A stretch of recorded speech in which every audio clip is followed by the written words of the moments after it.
नमस्कार विद्यार्थी मित्रांनो, कसे आहात सर्वजण. आज आपण इयत्ता 12वीच्या मराठी पाठ्यपुस्तकातील चौथा पाठ रे थांब जरा आषाढ घना ही कविता बाभ बोरकरांची कविता आपण पाहणार आहोत. बाभ बोरकरांचा जन्म 1910 साली झाला तर मृत्यू 1984 साली. ज्येष्ठ कवी, कादंबरीकार, ललित लेखक, कथाकार, पद्मश्री या सन्मानाने भारत सरकारकडून गौरवण्यात आले. कवितेचे संस्कार लहानपणापासूनच त्यांच्यामध्ये होते. निसर्ग आणि प्रेम हे त्यांच्या कवितेचे मध्यवर्ती विषय आहेत. बोरकरांच्या कविता निसर्ग प्रतिभांनी संपन्न आहेत. तीव्र संवेदनशीलता हा त्यांच्या व्यक्तिमत्वाचा व नादमयता हा त्यांच्या काव्याचा विशेष आहे. 1960 साली त्यांच्या तोपर्यंतच्या सर्व कवितांचा संग्रह बोरकरांची कविता या नावाने प्रकाशित झाला. त्यांचे गीतार, चैत्र पुनव, चांदनवेल, कांचन संध्या, अनुरागिनी, चिन्मयी हे काव्यसंग्रह, तर कागदी होड्या, घुमटावरले पारवे, चांदण्याचे कवडसे, पावलापुरता प्रकाश हे लेखसंग्रह, तसेच मावळता सूर्य, अंधारातली वाट, भावीन, प्रियदर्शिनी, समुद्रकाठची रात इत्यादी ललित साहित्याची पुस्तके प्रसिद्ध आहेत. त्यांच्या सासाय या कोकणी कविता संग्रहाला साहित्य अकादमी पुरस्काराने सन्मानित करण्यात आले. बोरकरांची ही झाली ओळख. आता या कवितेमध्ये काय आहे मध्यवर्ती कल्पना, त्याचा विषय काय आहे आणि थोडक्यात आशय कसा आहे याचे विवेचन. निसर्ग सौंदर्याने ओथंबलेल्या रे थांब जरा आषाढ घना या कवितेत काव्यही तितकेच ओतपोत भरलेले आहे. आषाढ मासातील पावसाने निसर्गाला चहू बाजूने हिरवाईच्या नाना छटांनी नटवलेले दिसून येते. हे निसर्ग सौंदर्य अनुभवायचे असेल तर आषाढ मेघाने क्षणभर थांबावे आणि निसर्गात त्यानेच घडलेली रंगीबेरंगी जादुई किमया पाहण्याची संधी आपणाला द्यावी असे कवीला वारंवार वाटते. आषाढ मेघ थांबला तर लालसर मातीतील हिरवी गार शेते, शेतात चाललेली आवते, वेळूची बेटे, फुललेला केवडा, सोनचापा, लाजरी जाई हे निसर्ग सौंदर्य मनसोक्त पाहता येईल. रत्नजडित पंखांच्या फुलपाखरांचे थवे, पाण्यात सळसळणाऱ्या मासोळ्या आणि रात्रीच्या मिट्ट काळोखात चमकणारी काजव्यांची प्रकाश फुले यांच्याशी सुसंवाद साधता येईल असेही कवीला वाटते. निसर्गाच्या विविध घटकांमधून डोकावणाऱ्या मानवी भावभावनांमुळे कवितेतील वातावरण अधिकच सजीव आणि चैतन्यमय झालेले आहे. अभिव्यक्तीच्या आवश्यकतेनुसार कधी संस्कृत तर कधी ग्रामीण बोलीतील शब्दांची गोड रूपे वापरून कवीने या रचनेत निर्माण केलेल्या माधुर्याचा स्वाद घेताना आपण चकित झाल्याशिवाय राहत नाही. ही झाली मध्यवर्ती कल्पना. प्रथम आपल्यासमोर मी कविता प्रकट वाचन करतो आणि त्यानंतर आपण स्पष्टीकरण पाहणार आहोत. कवितेचं प्रकट वाचन.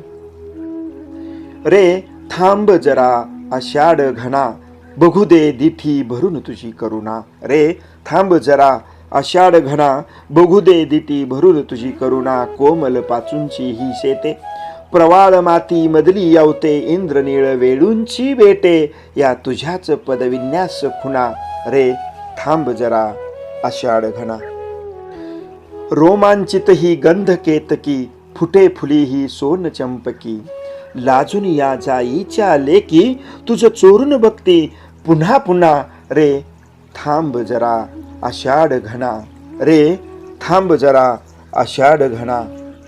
पुढच्या कडव्यामध्ये कवी म्हणतात, उघड गगन कर घडीभर आसर, आणि खुले कर वासर मनी घर.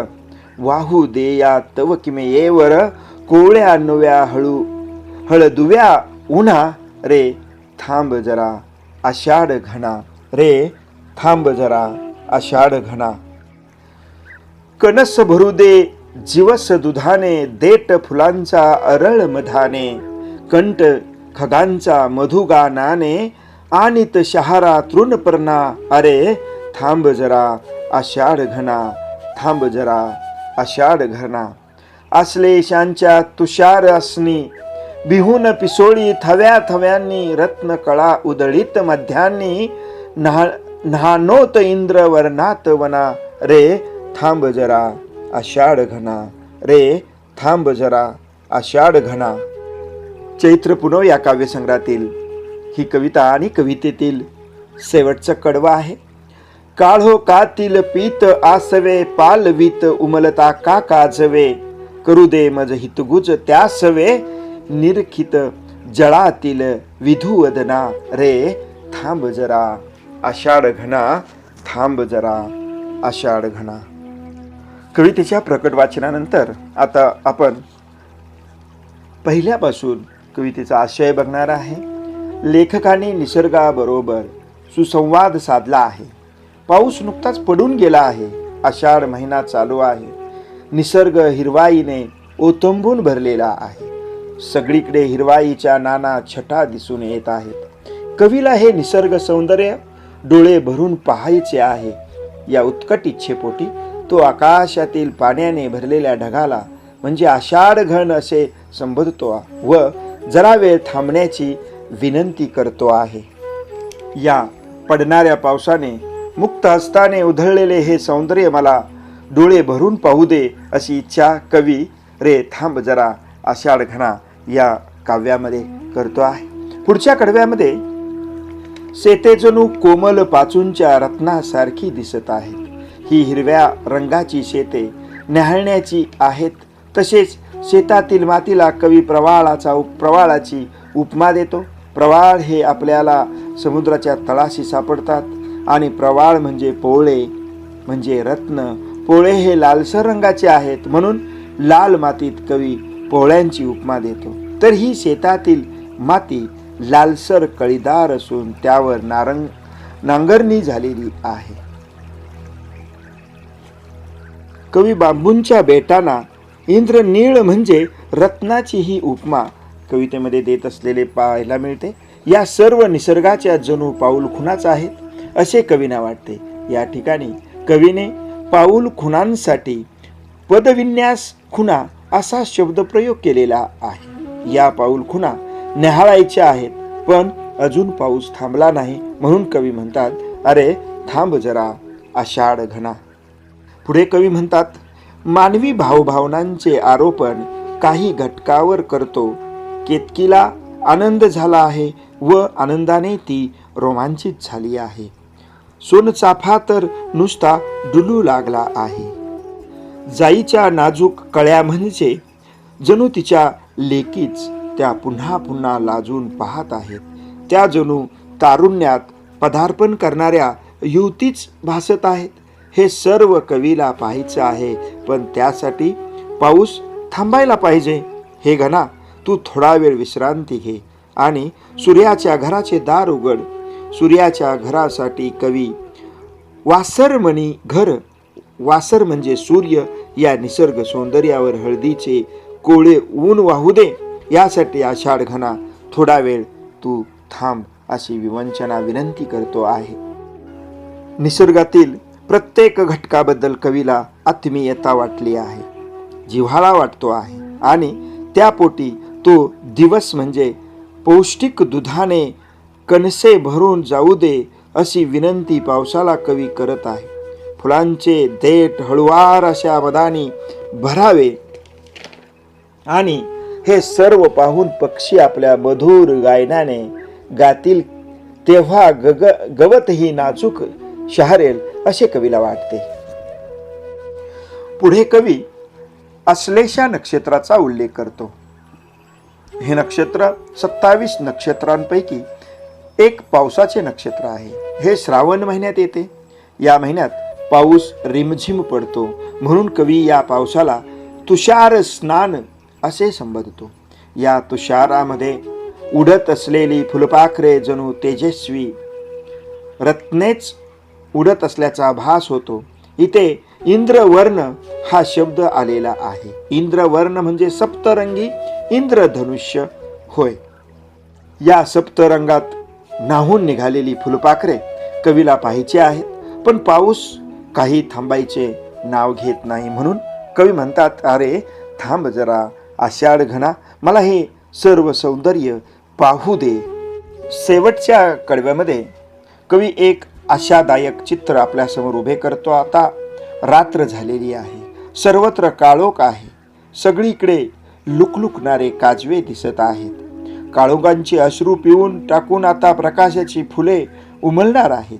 दुःखाच्या काळोखाकडून प्रकाशाकडे जाणारे हितगुज करायला लावणारे हितगुज करण्यासाठी कवी तळ्याच्या काठी शांत बसला आहे.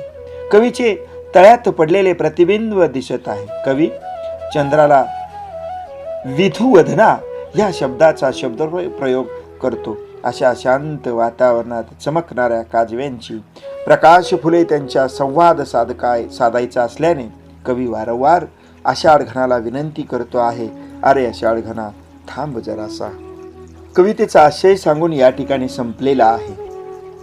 कवी बाभ बोरकरांनी निसर्गातील हिरवाईच्या नानाविध छटांनी रमलेल्या निसर्गाचे वर्णन सहज सोप्या शब्दात मांडलेले पाहायला मिळते. निसर्गाच्या विविध छटांमधून मानवी भावभावनांमुळे कवितेतील वातावरण अगदी सजीव झालेले दिसते. कवितेत काही ग्रामीण शब्दांची गोड रूपे असलेली आहेत.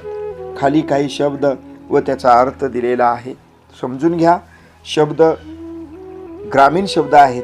त्यामध्ये दिठी म्हणजे दृष्टी, करुणा म्हणजे दया, कोमल नाजूक, प्रवाळ पोवळे, औत नांगर, कुळव किंवा मशागतीचे साधन, वेळूची बेटे, बांबूचे बन, गंध, सुवास, केतकी, केवडा, आसर, उघडीप, अलर, हळुवार किंवा हलके, माध्यान, दुपारची वेळ, पालवणे, प्रकाशमान होणे,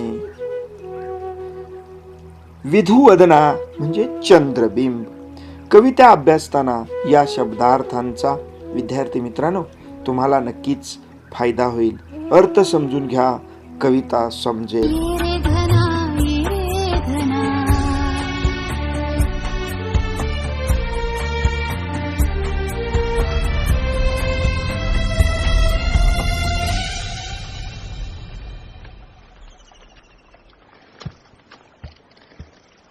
आपण आता काही कृती पाहणार आहे की ज्या पाठाच्या शेवटी दिलेल्या आहेत. पहिल्या कृतीमध्ये कारणे शोधा, त्यामध्ये 2 विचारलेले आहेत. पुढे खालील वर्णासाठी कवितेत आलेले शब्द लिहा, 4 दिलेले आहेत.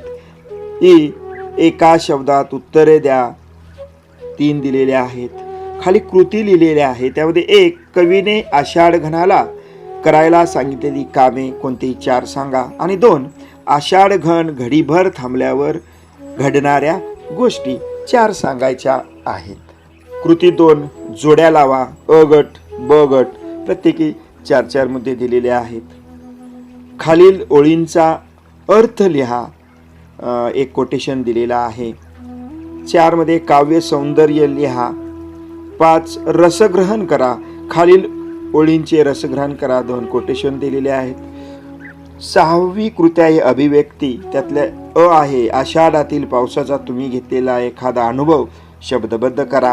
आणि आहे आषाढ घनाने आगमन झाले नाही तर या विषयावर निबंध लिहा. आता एक उपक्रम दिलेले आहेत, काही 2 उपक्रम आहेत. तोंडी परीक्षा दिलेल्या आहेत. रे थांब जरा आषाढ घना या कवितेचे प्रकट वाचन करा. स्वाध्यायानंतर विद्यार्थी मित्र मैत्रिणींनो कविता वाचा, समजून घ्या, अर्थ पहा व समजून घ्या. शंका असल्यास खाली दिलेल्या मोबाईल नंबरवर किंवा व्हॉट्सॲपवर मला शंका विचारल्या तरी चालतील. मित्रांनो कशी वाटली कविता? आवडली ना? आवडली असेल तर आपल्या मित्रांनाही शेअर करा आणि याचा नक्कीच फायदा घ्या. धन्यवाद.